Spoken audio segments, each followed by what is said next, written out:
Welcome to Revlog, where this week Brian is the odd man out. I feel like this week.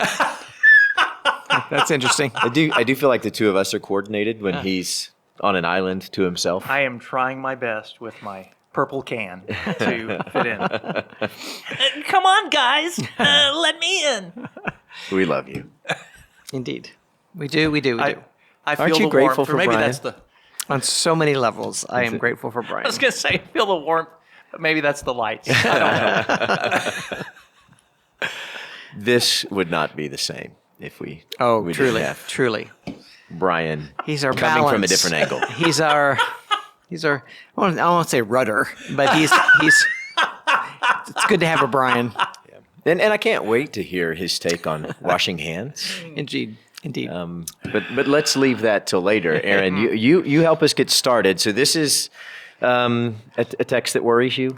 Well, to be clear, it's not about hygiene. So just in case my kids watch this, you still have to wash your hands before dinner. So it's just you read it at face value, and it's like, Jesus is okay with, dirty hands, and clearly this is written pre-COVID. So I mean, you read that with, it's like but it's also interesting that when you think of Mark writing down Peter's recollection, you fast forward to Acts and the dream that Peter has about what is clean and unclean, and he even there's even a parenthetical statement here that's saying this is Jesus kind of giving assent to that.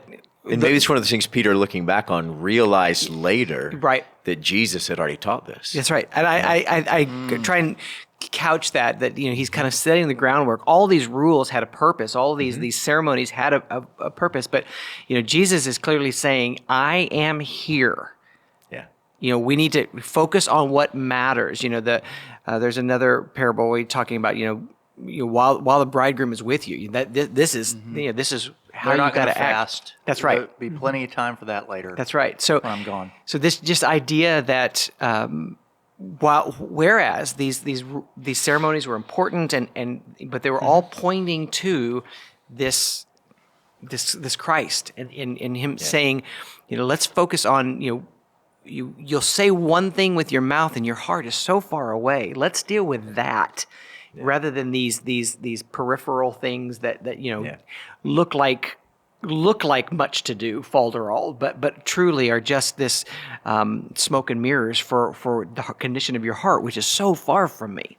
Yeah, that's exactly right. Yeah, this is Jesus, and not intending a pun here, but he's getting to the heart of this matter, which has nothing to do with the grime that's in their fingers, right? This is about the sin stains on their heart, and Jesus takes us there like nobody else. Yeah, truly. Brian, what did you hear as you read this anew? Well, you just spoke you mentioned a word that I was actually thinking about, which was grime. And these Pharisees are looking constantly for some niggling little thing to worry about or to criticize, and here they go to the ceremonial washing, and Jesus is threading some nuances here, because there's probably, with the Pharisees, it would appear to me anyway, that they're relying on this pretext of ceremonial cleansing and holiness. Yep. And there seems to be an undercurrent of these the unwashed masses, sort of the great unwashed, looking down condescendingly. There very much is, we are better than you. Yeah. Absolutely. And Jesus, in one of the closest moments to a divine eye roll, that he would ever have, he just says, "Oh my word, are you going to go there? I mean, leave these people alone. That they're grimy and they're working and they're hungry. Okay, so but since you've opened that door, you know, you what's you know good for the goose is good for the sauce for the goose is sauce for the gander. You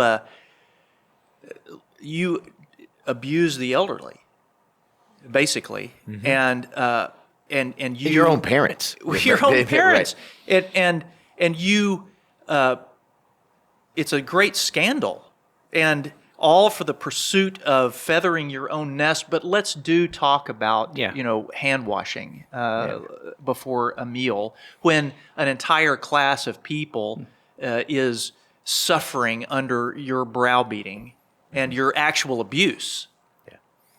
And you're cutting corners so as to do the very minimum and get away with, not tithing and so forth. Yeah, they don't understand. I mean, they are, to where you began, attempting to set a trap for Jesus, and in so doing, entrap themselves. They absolutely do.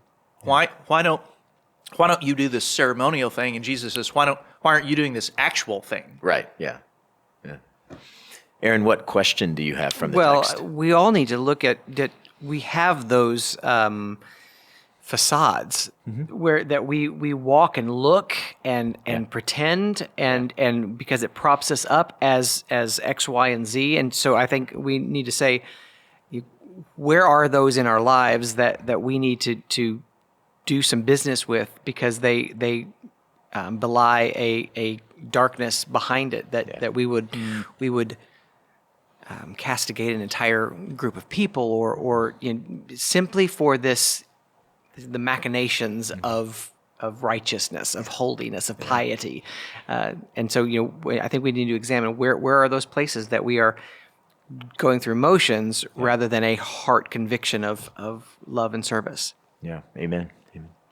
Brian, what question comes to mind for you? Does piety exist in doing something that points to kindness or doing something that's actual kindness? Wow. Yeah. That's my question. Yeah. I love it. Yeah. Well said here. Grateful for your heart and your work in this series. This is us coming to the end. Yeah, here we go. Yeah, this is the end of our study in Mark. That's it? Yeah. But wait, there's more. Because it was several years ago that we went 1 through 4, and then we've gone here 4 through 7. That's right. And so we'll probably Pick it up some other time. We didn't even get to the disputed verses on the end with the serpents. I mean, come on. Just stay tuned. Yeah, stay tuned. It's coming. It's coming. Okay. Yeah. 2036. We'll see when we get there. But we're grateful for this time that we've had in Mark, and we'd love to hear your comments on chapter 7 if you'd comment below.